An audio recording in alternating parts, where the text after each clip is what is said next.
আমি নজরদারি ফুটেজে দেখলাম আমার প্রতিবেশী আমার কুকুরটা চুরি করেছে। আমি যখন কুকুরটা ফেরত চাইতে গেলাম, অপ্রত্যাশিতভাবে প্রতিবেশী ডাইনিং টেবিল থেকে একটা হাড় তুলে আমার দিকে ছুঁড়ে মারল। আমি সঙ্গে সঙ্গে আমার আবেগের ওপর নিয়ন্ত্রণ হারিয়ে ফেললাম। আমি আগে মানসিক হাসপাতালে সবচেয়ে গুরুতর সমস্যার রোগী ছিলাম। প্রায়ই আমার রাগ নিয়ন্ত্রণে থাকতো না, কিন্তু এই পোষা কুকুরটা আসার পর থেকেই ধীরে ধীরে আমার অবস্থা ভালো হতে শুরু করে। হাসপাতালের ডিনও আমাকে ছাড়পত্র দেন যেন আমি বাইরে থেকে ধীরে ধীরে সুস্থ হতে পারি। নতুন বাসায় ওঠার পর থেকেই আমার দরজার সামনে নানা রকম আবর্জনা পড়ে থাকতে লাগলো। এই ফ্লোরে শুধু আমি আর আমার ওই প্রতিবেশী থাকতাম। আমি বিষয়টা নিয়ে তাদের সাথে কথা বলতে গেলে তারা সব অস্বীকার করত। আমি শান্তভাবে কথা বলতে চাইলেও তারা দরজা বন্ধ করে দিত। এরপর প্রতিদিনই তারা আমার দরজার সামনে প্রচুর আবর্জনা ফেলতে শুরু করলো। প্রতিবার আমি কথা বলতে গেলে তারা প্রমাণ চাইত। বাধ্য হয়ে আমি দরজার সামনে একটি সিসিটিভি ক্যামেরা লাগালাম। একদিন ফুটেজে দেখি প্রতিবেশীর বাচ্চা প্রায়ই আমার দরজার সামনে প্রস্রাব করছে।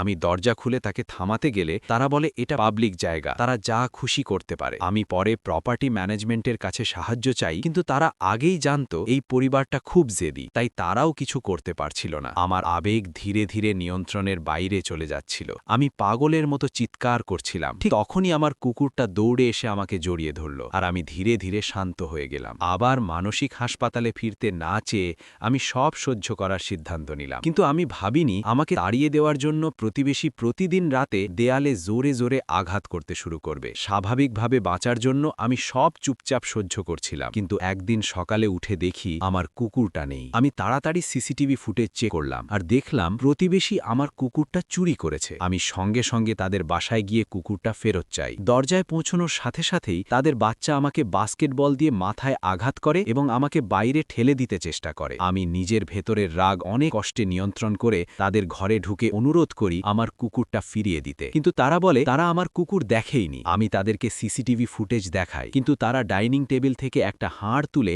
আমার দিকে ছুঁড়ে মারে। টেবিলের খাবারের দিকে তাকিয়ে আমি আর নিজের আবেগ সামলাতে পারলাম না। আমার পুরো শরীর কাঁপতে লাগলো। তারপর আমি এই পরিবারটাকে এর জন্য কঠিন মূল্য দিতে বাধ্য করলাম।